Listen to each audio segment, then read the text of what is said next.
আমাদের যেটা অষ্টপূজা আছে, ওনার নাম হচ্ছে আর একটা দুর্গা।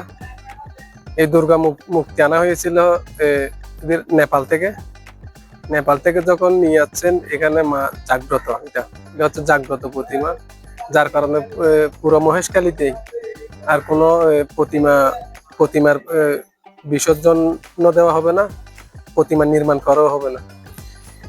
বিভিন্ন জায়গায় দেখতেছি কক্সবাজারেও প্রতিমা হয়, ঢাকায় হয়, আরো অনেক অনেক জায়গায় হয়, কিন্তু আমাদের মহেশখালীতে জাগ্রত অষ্টপূজা মা আছে, সেজন্য আমাদের এখানে প্রতিমা পূজা হয় না।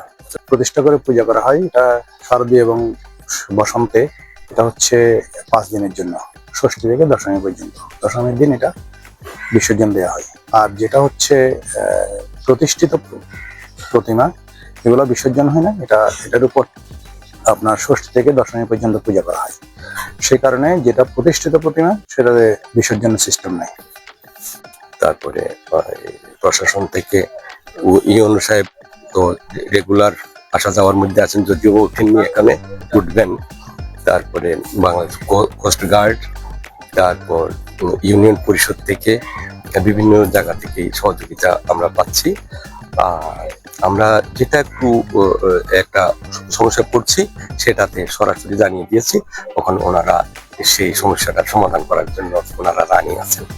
এবং এখানে ওই আনাচে কানাচে মোবাইল নাম্বারগুলো লাগিয়ে